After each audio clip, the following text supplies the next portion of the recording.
Something in my head say sneak this hoe. Like just sneak her and give everything that I got. Cause I'm tired of this. I'm so tired of this. I'm tired of getting beat up. Okay? She flipped me and put my head into her carpet and scratched the shit out of my face and beat my head into the thing. Welcome back to another episode of Clocked Out Conversations. I'm your host Fahim, and today we got some more TikTok content. Story time of my first fade and how I got tore the F up. I'm not gonna lie, you gotta be real bold to tell how you took an L on camera in front of potentially millions of people to see. Disclaimer, this story time is gonna have two stories mixed in. Some of the story times on TikTok are somewhat short, so I mixed a few of them in. I'm probably going to be doing that moving forward as well. But I'm not going to waste any more of your time. Like, comment, and subscribe for more. And let's go ahead and get into it. I'm gonna give a story time of my first fight I initiated, and I fucking got my ass beat. I lost. I lost that fight, but it showed character. It showed growth, and I'm gonna get into it.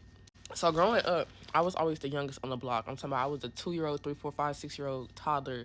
Everybody else had to been 10, 11, 12 older than me on the block that I stayed on, right, type shit. So my next door neighbor name was Rika, and she was a couple of years older than me.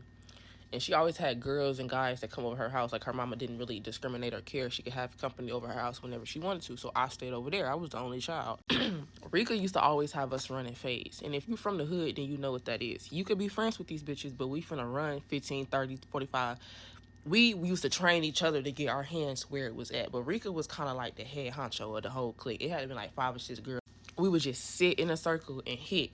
And not like, like how they say gangs jump in. No, we was just fighting one person and seeing where our hands was at and toughening our, sharpening our tools type shit. That's how I grew up in the hood. I don't know what the fuck that was, but that's just the cards I was dealt in life. So I'm 4, 5 years old fighting with 10, 11-year-olds, and we squabbling for real. Like, we really. Bro, you doing this at 4 or 5 years old? I'm not gonna lie, I've heard some crazy stories like this before, but 4 or 5? With 10, 11-year-olds, bro? Y'all ain't got weight classes? Thumping, because they've been doing this for 5, 6 years before me. I'm just new to this, not true to this. You see what I'm saying?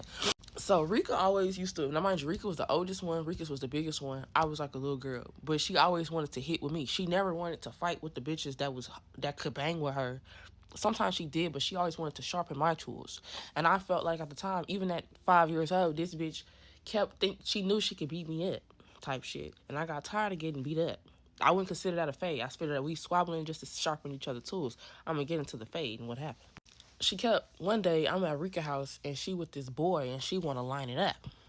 I'm like, I'm not fighting you because we sitting up here this is me, Rika, and a boy sitting in her house watching TV, chilling, kicking it. I didn't want to squabble, and I felt like at 5, this bitch only wanted to squabble me to try to impress this boy, and I knew she was going to beat me up, and he was going to laugh at me, all this other stuff, and I didn't want to deal with that at 5. So I'm sitting on a couch, Rika and the boy sitting on the floor in front of the TV.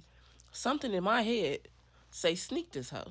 Like, just sneak her and give everything that I got, because I'm tired of this. I'm so tired of this. I'm tired of getting beat up, okay? So she's sitting with the boy after she was popping it, like, oh, you don't want to fight? You don't want to fight? Oh, okay. Da-da-da. So I was like, all right.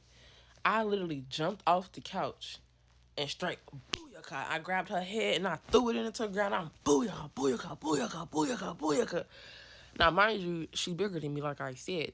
I booyaka'd her for like 5 seconds before she flipped me and put my head into her carpet and scratched the shit out of my face and beat my head into the thing so hard. Like, she tore my ass the fuck up. I was beat the fuck up.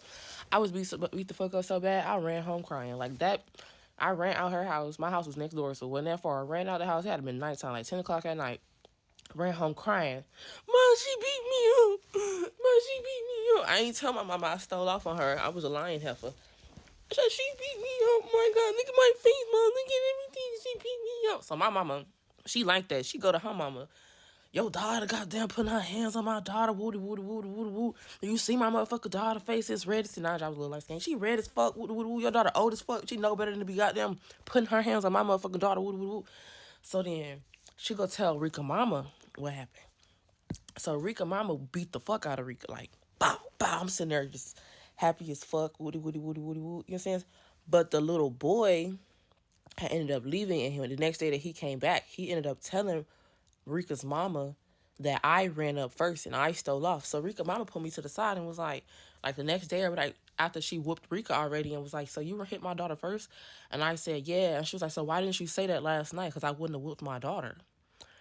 And so then Rika called, her mama called Rika outside like on the porch and I was standing out there and she was like, Rika, I apologize for whooping your ass.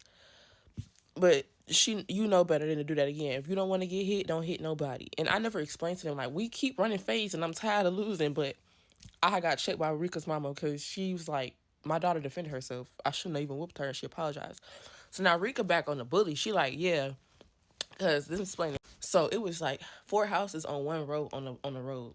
So and I said at the end of the road, Rika stay here, some other kids stay right here, and then some other kids stay right here. And I really couldn't walk in the street at the time because again I'm 5. So my mom, I would walk through the grass of Rika's house to get to the other kid's house. So after that situation, Rika was like, "You can't walk through my yard. You walk through my yard, that's another fade." And I already knew I was gonna lose. I've been losing this whole fucking time. I just lost when I stole off from the bitch. So I was scared. I was like, I can't. She won't let me walk through her yard. I can't. Like if she said if I walk through her yard, I'm gonna get jumped by the girls and her. Like this is. I was traumatized. You know what I'm saying? That probably been the weakest point of my life of just being terrified of bitches and getting beat the fuck up at 5. That was it on the block. Yeah. I'm not gonna lie. Okay, she 5 years old. It's not as like embarrassing as I thought it would be, but at the same time, bro, you was out there getting bullied, bro. Like, don't get me wrong, running fades, cool, that's fine. But at the same time, bro, you out here, you 5 years old, bro. You can't scrap with somebody that's 10, 11 years old. They significantly stronger and bigger than you, more developed than you. How in the world you gonna sit up here and scrap? That's exactly why you was getting your ass beat. That's why you was getting your ass beat. You can't be doing that. But hey, I mean, you live, you learn, I guess. It's good that she came out all right, I guess. Okay, I just really felt like I should share with y'all this strange ass time of my life. So, when I was in 6th grade, my mom had sent me to live with my dad because she was struggling. I lived with my mom my whole life, but this was an adjustment for me. I remember that my dad picked me up from my mom's house at nighttime, and we got to his house, which him and his girlfriend lived together, so I want to say her house. We get to her house, and he leaves me there with her 2 sons. She has a son that's younger than me at the time and a son that's older than me. So he leaves to get her from work, and I'm playing air hockey with her 2 sons in the basement. Once we got finished with the game, her oldest son hands me a folded up piece of paper.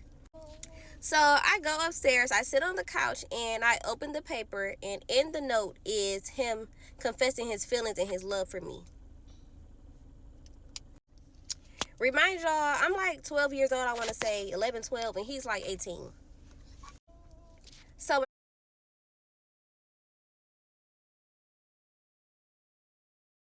I read the letter, my heart instantly dropped. Like, I'm instantly feeling fucking terrified inside. Plus, my dad is going to get in his girlfriend fucking work. So I'm like, oh my God. So he get back, I want to say like 20 minutes later. And when he get back, he sees that I'm like kind of shooken up. Like, my eyes are watery and I'm just irritated.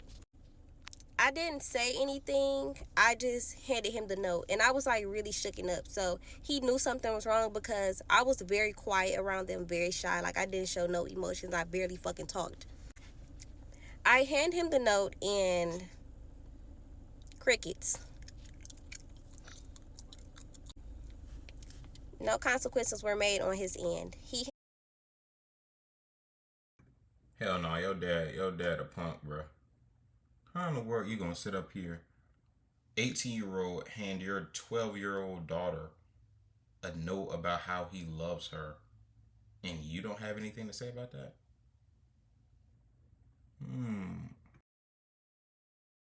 Sent the note to his girlfriend. His girlfriend takes her son in the bathroom and give him a little talk. You can't do that. This is your soon-to-be sister-in-law. Go apologize to her, blah, blah, blah. She then goes on to tell me, don't tell your mom, like it's going to start so many problems, and this is going to happen, that's going to happen if you tell her. Remind y'all, my mom is crazy. She would not have even allowed me to stay another second over there. Like, she don't play about her kids. And now that I'm older, I wish I would have told my mom, but I actually listened to her and didn't tell my mom. So we continue on. I want to say a couple days later, I'm sitting down crisscross applesauce on the floor playing with the Nintendo. The oldest son comes downstairs and he sits across the room from me and he goes, "Oh, it's that time of the month, huh?" I didn't realize what the fuck he was talking about until I looked down and seen that you could see the flap of my pad. At that point, I froze up. I got uncomfortable and I went in the next fucking room. I didn't even say nothing to my dad because I feel like you didn't even say nothing about the first situation, so... She also had a daughter that lived in a different city. Remind y'all, this is around Christmas time, and Christmas had passed. Once Christmas... Yo, I'm sorry, I'm not sorry, bro. What, nigga? Bro, well, I try my best not to use the N word too, but bro, what? Bro, you're 18 years old talking to a 12-year-old girl talking about something. It's that time of the month. Bro, that's disgusting. Buddy should be ashamed of himself, bro. Bud needs to be in a damn prison. had passed, her daughter had came back to stay with us. Once her daughter got back to stay with us, everything that they had got me for Christmas, like electric scooter, iPod, etc., it became hers, which was fucking odd. But again, I'm a young, dumbass bitch. So I wasn't thinking nothing of it at the time. Right after that, my dad and his girlfriend got into it really bad. I'm talking about terrible. Like, knives were put out and everything. Her oldest son, as they're getting into it, her oldest son goes to grab all my bags, all my belongings, and start throwing all my shit out on the yard, like on the lawn, like everywhere. All my clothes are spread all across the grass, like. So as her son is throwing my shit on the lawn, he's yelling, "Ever since you came here, it's been nothing but a mess." And he just throwing my shit. Sir, ever since I came, it's been a mess long before me. So me and her daughter starts going back and forth. We're bickering at this point. She's trying to argue with me. I don't know what the fuck I done did. Now why am I in it? So me and the daughter just started arguing. Mind y'all, I didn't really talk that much because I wasn't familiar. Like, I lived with my mom my whole life, so I was very shy over there. Baby, once that bitch got through running her mouth to me, I wasn't shy no more. Bitch, what you trying to do? So my dad is like, let him fight. My daughter whoop her. True. Baby, you might not know me that well, but you know something about something, because I was going to tear her ass down. So we didn't end up fighting. The bitch didn't want to fucking see me. The bitch ain't want to see me. They just threw my stuff everywhere. So after that, my mom comes to get me, and it was just a mess.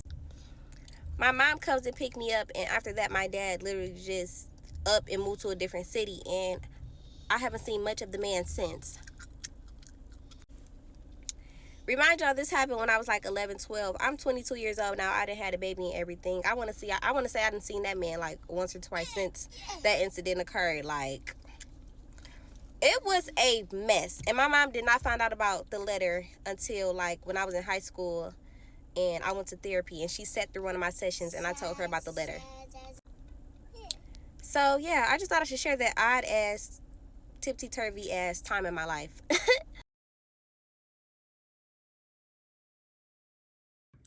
It's crazy what people will do to try to defend whatever significant other they have or their children and stuff. Bro, if something is unacceptable, it's unacceptable across the board. You can't make exceptions, man. You can't make exceptions. I think that's what her dad was trying to do, and I think that's why her dad was so non-responsive when his daughter told her, when she told him, "Look, this 18-year-old boy is trying to get at me. The son of the girl that you're trying to talk to is trying to get at me, like, and he's a major, I'm a minor." But he just didn't say nothing. Yeah, nah, he a deadbeat raggedy dude, and that's why she ain't seen much of him since. But so is life. That's been another episode of Clocked Out Conversations. Like, comment, and subscribe for more, and I'll see you in the next one. Peace.